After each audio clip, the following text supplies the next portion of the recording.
Hola, hola, bendiciones. Nosotros somos los pastores Sarmiento, Mesa. bienvenidos a nuestra transmisión. Dios lo bendiga. Chao, chao, bendiciones.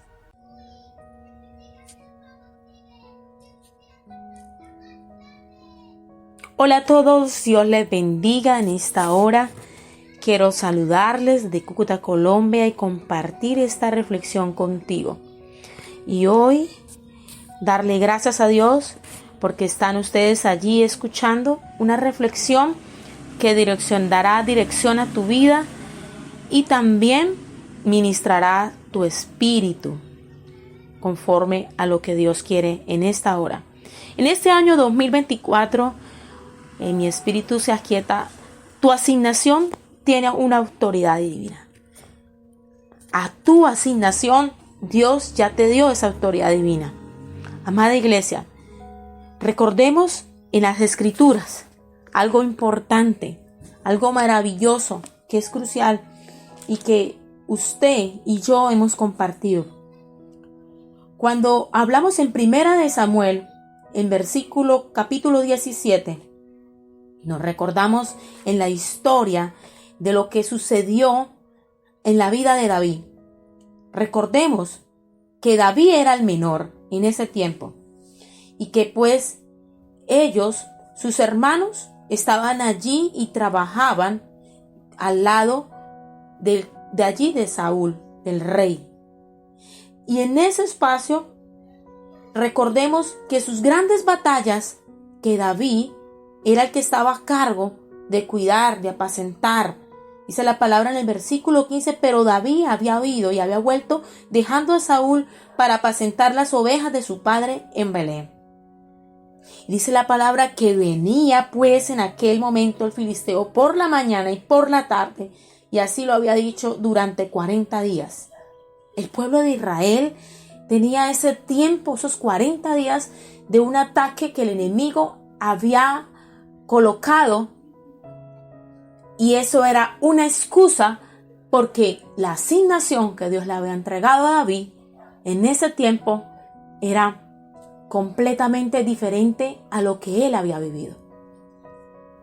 David estaba en ese lugar porque a pesar de su menosprecio de su padre, de sus hermanos, en el lugar que él estaba apacentando sus ovejas, en un lugar que no era visto, él tuvo las mejores batallas, donde Dios capacitó y generó habilidades y destrezas en la guerra.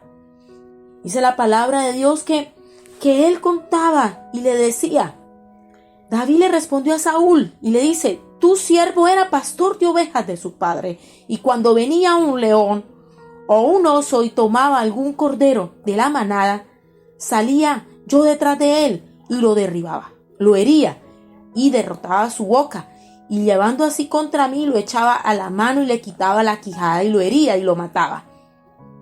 Fuese león, fuese oso, tu siervo lo mataba.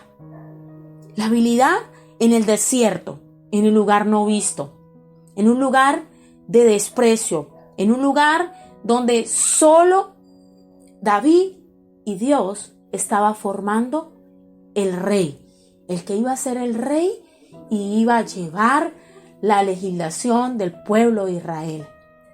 Es un espacio directo, pero es que aún yo quiero decirte que me estás escuchando, en el entorno que tú te mueves, del 2023 al 2024 no será el mismo entorno. Escúchame bien. Estarás en el mismo lugar, en el mismo espacio, pero deliberarás batallas diferentes. Porque yo sé en mi espíritu que tu capacidad de lo que venciste, de la victoria que Dios te dio en el 23, será mayor esta vez, porque Dios quiere llevarte de gloria en gloria. Eso es lo que Dios quiere contigo. Dios quería llevar a David de gloria a gloria, de victoria en victoria, pero se iba a mover en un campo diferente. Quiero decirte, los mismos espacios o las mismas coaliciones, el mismo maquinar de Satanás no iba a ser el mismo que iba a llevar a él cuando fuese rey.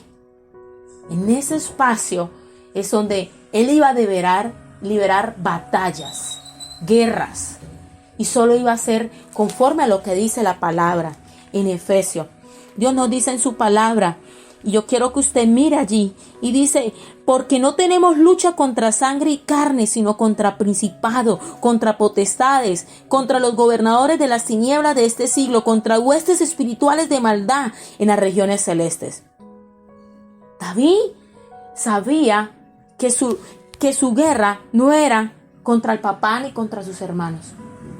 Por eso es que en ese espacio, en ese momento que él estaba allí, él estaba claro, porque él estaba viendo lo que estaba gritando este incircunciso. Dice la palabra que él dijo, ¿qué cree este incircunciso para venir y decir? Porque él escuchó todo lo que gritaba. Y entonces en ese espacio, dice la palabra en el 45, y dijo luego el filisteo a David, ven a mí, porque daré tu carne a las aves del cielo y a las bestias del campo. Él estaba haciendo una afirmación, pero ¿sabe qué? Mira la actitud por la cual David se levanta y dice, tú vienes a mí con espada, lanza, jabalina, mas yo vengo a ti en el nombre de Jehová de los ejércitos. La actitud que David colocó al frente, a pesar del desprecio, a pesar de lo que le habían dicho a su hermano cuando se enojó y le dijo, ¿qué estás haciendo aquí? Ve a cuidar al lugar donde mi padre te dejó. Cuida ya las ovejas, es allá donde debes estar. Escúchame, quiero decirte que muchos, o en este espacio que tú me estás escuchando, vendrán a ti a decirte, ¿y qué piensas? ¿Que tienes la capacidad para estar allí? Ve, regresa al lugar, allá, al lugar donde te dejé. Pero es tú, soy yo, o la actitud como yo la tome, de disponer, de tomar, de enfrentar al final ese Goliat y derribar en el poder del Espíritu Santo. Yo quiero decirte, en este tiempo tan secular, donde para el mundo o el estilo de vida del materialismo es donde tienes que enfrentar tu vida y entender y llevar la palabra de Dios, aferrarte a ella. En los grandes desiertos, Dios te va a dar para liberar esa batalla, pero no es en el poder que tú crees, en tu movimiento en la carne. Porque si algo es que el enemigo quiere vencer a la iglesia, es a través de las emociones. Es a través de tus emociones. Tú mismo te derrotas a ti mismo. Pero cuando tú, dice la palabra, sé sobrios. ¿Sabe que por qué es lo que tienes que tú y yo velar? Por mantener en ser sobrios. Eso no quiere decir que no te equivoques, que no sienta miedo, que no tenga ira, sino vela porque te mantengan tus emociones en ser sobrios. Porque el Señor entonces dice, resistid y el enemigo huirá. Escúcheme bien, Dios quiere ver en ti de victoria en victoria, de gloria en gloria en este año y en todos los tiempos, porque este es el año de tiempos de oportunidades. Párate y ejerza, porque Dios te entregó en tu asignación la autoridad divina para vivirlo. Dios le bendiga. Hasta una próxima ocasión. Será para ustedes desde Ministerio Edificado sobre la Roca. Bendiciones.